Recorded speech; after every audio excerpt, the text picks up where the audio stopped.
Assalamualaikum warahmatullahi wabarakatuh. Selamat pagi anak-anak. Hari ini kita belajar bahasa Indonesia ya. Silahkan dibuka halaman 4 dan 5.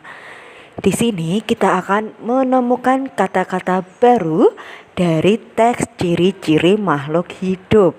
Nah, makhluk hidup itu ada manusia, hewan, juga tumbuhan. Nah, ciri-cirinya sangat berbeda dengan makhluk yang tak hidup atau benda tak hidup. Seperti meja, kursi. Nah, itu benda tak hidup. Nah, makhluk hidup seperti kita memerlukan oksigen untuk kelangsungan hidup kita. Untuk bernafas oksigen itu. Jadi, selain kita memerlukan oksigen untuk bernafas, makhluk hidup seperti kita juga melakukan pertumbuhan dan perkembangbiakan. Nah, berkembang biak itu artinya bertambah banyak. Misalkan orang tua kita punya kita, kemudian punya adik. Nah, jadi berkembang biak itu mempertahankan jenis agar tidak punah. Entah manusia, entah hewan, entah tumbuhan. Nah, itu bertambah banyak. Itu namanya berkembang biak.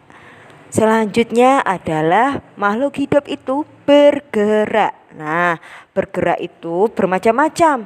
Ada yang berjalan dan berlari seperti manusia, seperti kita.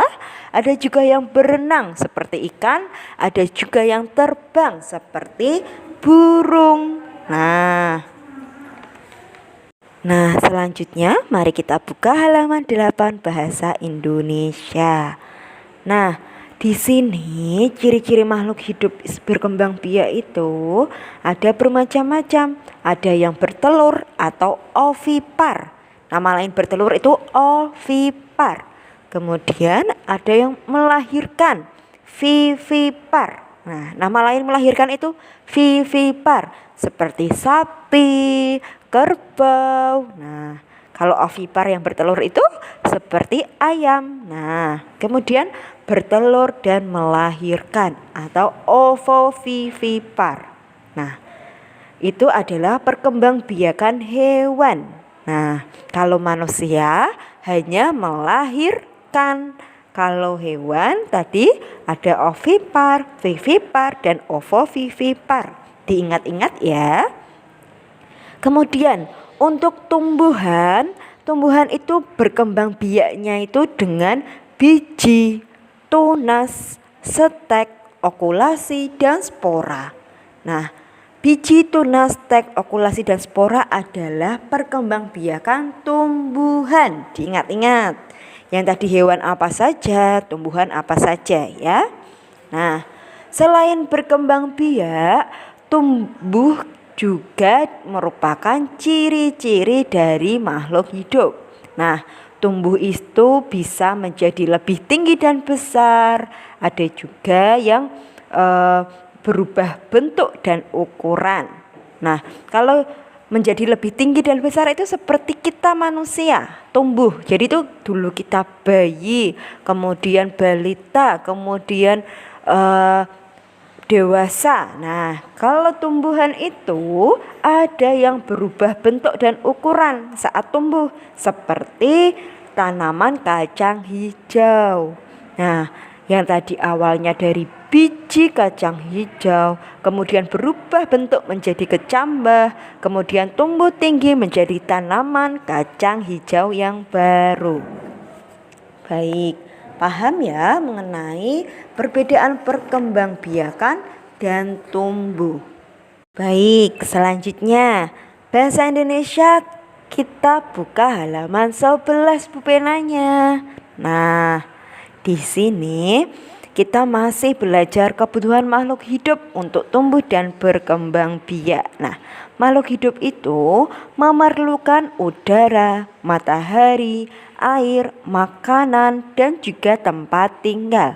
Nah, yang paling utama makhluk hidup itu juga ciri-cirinya ternyata memerlukan makan. Nah, kalau manusia itu memerlukan makan dan minuman sebagai sumber energi. Nah, memerlukan udara untuk bernafas, memerlukan rumah untuk tempat tinggal. Hewan juga memerlukan makan dan minum untuk tumbuh dan berkembang. Namun, hewan itu dengan hewan yang lainnya berbeda kebutuhan makanannya. Ada hewan yang memakan semuanya seperti sayur-sayuran, biji-bijian, kemudian daging. Nah, ada juga hewan yang hanya makan tumbuhan seperti jerapah, seperti kambing. Nah, ada juga hewan yang hanya makan daging seperti buaya. Nah, begitu pula dengan habitatnya atau tempat tinggalnya. Hewan itu berbeda-beda, ada yang di darat, ada juga yang di air. Nah, kalau manusia di darat semua ya. Nah, kemudian tumbuhan, kalau tadi kita berbicara tentang hewan dan manusia, kita sekarang berbicara tentang tumbuhan. Tumbuhan itu membutuhkan makanan dengan cara membuat makanannya sendiri. Nah, berarti membuatnya bagaimana Ustazah? Apa di dapur seperti kita? Tidak. Jadi tumbuhan itu membuat makanan dengan proses fotosintesis. Nah, jadi tumbuhan itu memerlukan karbon dioksida dan cahaya matahari untuk membantu proses fotosintesis. Nah, fotosintesis itu cara apa tadi? Tumbuhan membuat makanan. Nah, tumbuhan juga memerlukan oksigen untuk bernafas dan air untuk bertahan hidup. Nah, itu tadi kebutuhan makanan dari hewan, manusia maupun tumbuhan. Diingat-ingat ya, tadi yang membutuhkan makanannya perlu menggunakan proses fotosintesis itu hewan, manusia atau tumbuhan ya. Diingat-ingat. Nah, fotosintesis pokoknya itu dilakukan oleh tumbuhan. Nah, seperti itu. Itu saja dari Ustazah. Terima kasih, semangat belajar. Wassalamualaikum warahmatullahi wabarakatuh.